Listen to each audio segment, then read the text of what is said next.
वालेकुम दोस्तों, क्या हाल है? ठीक हैं? अल्लाह पाक आपको खुश रखे, शादाबाद रखे, सलामत रखे, आमीन।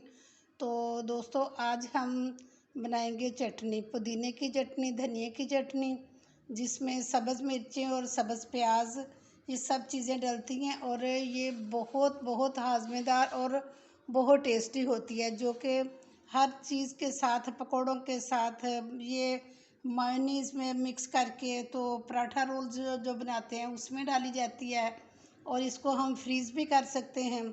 तो ये हर तरह से बहुत बेहतरीन होती है। तो शुरू करते हैं हम। ये मैंने एक गट्ठी धनिया लिया,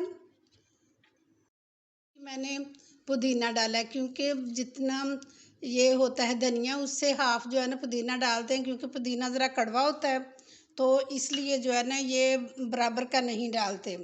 और ये मैंने 4-5 सब्ज़ मिर्चें हैं, तो ये काटी हैं धो के।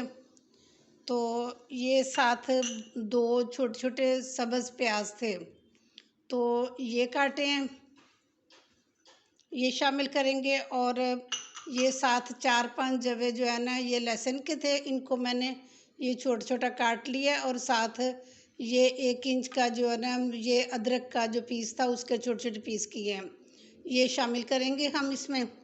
और साथ थोड़ा सा हम इसमें पानी डालेंगे और इसको ग्राइंड करेंगे, लेकिन हम नमक इसमें नहीं डालेंगे।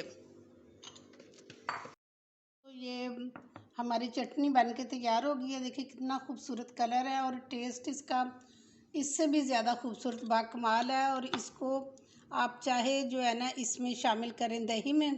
मैं इसमें 2 चम्मच ये दही में शामिल करूँगी। और सबसे बड़ी जो बात होती है ना इसकी, कि इसमें नमक सबसे एंड पे डालते हैं, जितनी हमने यूज़ करनी होती है उसमें तब नमक डालते हैं, क्योंकि वैसे अगर इसमें नमक डाला जाएगा तो इसका कलर ख़राब हो जाएगा। अगर जितने दिन ये पड़ी रहे ना इसका कलर ख़राब हो जाएगा। और ये जब भी हम यूज़ करें उस वक़्त इसमें नमक डालें।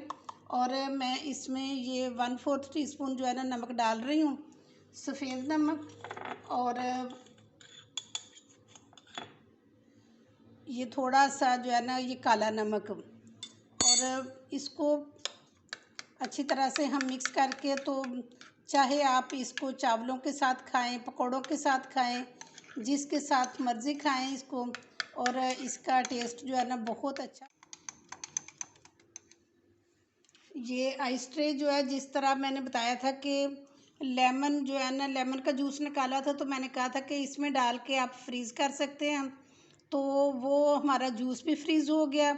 और इस तरह अगर हम चाहें तो ये जो चटनी है इनमें डाल के तो हम इसको भी फ्रीज़ कर सकते हैं। और जब भी चटनी बनाने की ज़रूरत हो, बिलफ़र्ज़ जल्दी होती है, नहीं कोई घर में होता है, या ये चीज़ें हमारे पास नहीं होती उस वक़्त, तो इंसान जो है ना फ़ौरन ये दही में इधर से 2-3 क्यूब निकाल के तो बीच में शामिल करके बेहतरीन चटनी तैयार कर सकता है। तो बस इसकी यही एक ट्रिक है कि जी इसमें नमक हमने उस वक़्त शामिल करना है जब हमने ये चटनी बनानी है। तो इसके साथ ही मैं आपसे दोस्तों इजाज़त चाहती हूँ। अगर आपको मेरी वीडियो पसंद आई है तो एक खूबसूरत सा कमेंट करके लाजमी बताएं कि आपको मेरी वीडियो कैसी लगी है। इसके साथ ही मैं आपसे इजाज़त चाहती हूँ। इंशाल्लाह नेक्स्ट बहुत अच्छी वीडियो के साथ दोबारा हाज़िर हो जाऊँगी। तब तक के लिए इजाज़त दें, अपना बहुत ख्याल रखना। ओके जी, अल्लाह हाफिज़।